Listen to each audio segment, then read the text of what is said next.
ओम श्री परमात्मने नमः। वेदांत दर्शन चौथा अध्याय दूसरा पाद। उत्क्रमण काल में वाणी की अन्य इंद्रियों के साथ मन में, मन के प्राण में और प्राण की जीवात्मा में स्थिति का कथन।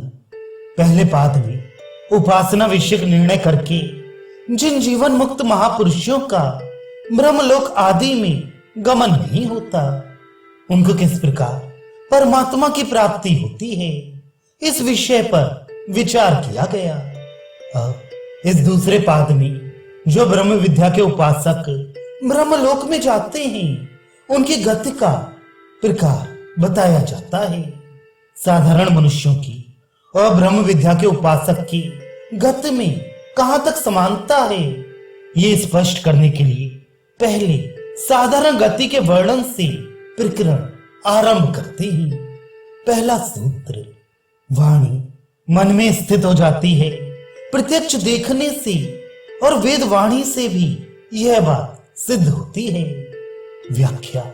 श्रुति में यह कहा गया है कि इस मनुष्य के मरकर एक शरीर से दूसरे शरीर में जाते समय वाणी मन में स्थित होती है। मन प्राण में और प्राण तेज में तथा तेज पर देवता में स्थित होता है। इस वाक्य में जो वाणी का मन में स्थित होना कहा गया है, वे वाक इंद्रिय का ही स्थित होना है, केवल उसकी वृत्ति मात्र का नहीं। क्योंकि यह प्रत्यक्ष देखा जाता है कि मरणासन्न मनुष्यों में मन विद्यमान रहते हुए ही वाक इंद्रिय का कार्य बंद हो जाता है। तथा श्रुति में तो स्पष्ट शब्दों में यह बात कही ही है।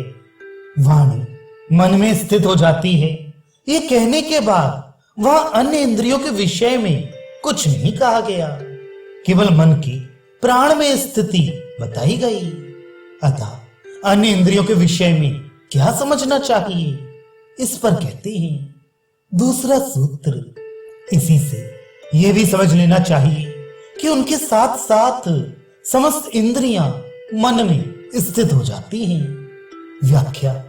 प्रश्नोपनिषद में कहा है कि जिसके शरीर की गर्मी शांत हो चुकी है, ऐसा जीवात्मा मन में स्थित हुई इंद्रियों के सहित पुनर्जन्म को प्राप्त होता है। इस प्रकार श्रुति में किसी एक इंद्रिय का मन में स्थित होना ना कहकर समस्त इंद्रियों की मन में स्थिति बताई गई है। तथा सभी इंद्रियों के कर्म का बंद होना प्रत्यक्ष भी देखा जाता है।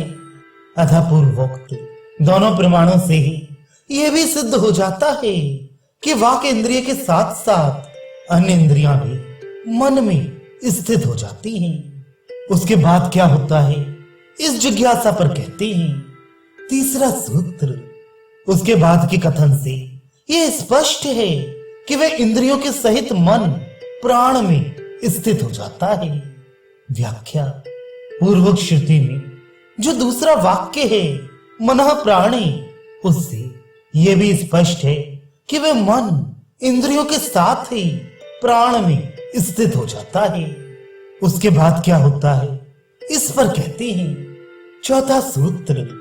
उस जीवात्मा के गमन आदि के वर्णन से यह सिद्ध होता है कि वह प्राण, मन और इंद्रियों के साथ अपने स्वामी जीवात्मा में स्थित हो जाता है। व्याख्या। बृहदारण्यक में कहा है कि उस समय यह आत्मा नेत्र से या ब्रह्मरंध्र से अथवा शरीर के अन्य किसी मार्ग द्वारा शरीर से बाहर निकलता है।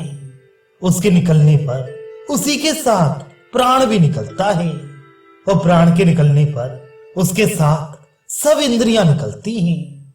श्रुति के इस गमन विषयक वाक्य से यह सिद्ध हो जाता है कि इंद्रिय और मन सहित प्राण अपने स्वामी जीवात्मा में स्थित होता है।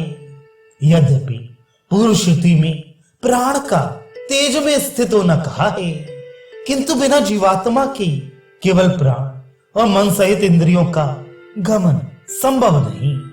इसलिए दूसरी श्रुति में कहे हुए जीवात्मा को भी यहां सम्मिलित कर लेना उचित है। उसके बाद क्या होता है ये अगले प्रकरण में स्पष्ट करेंगे।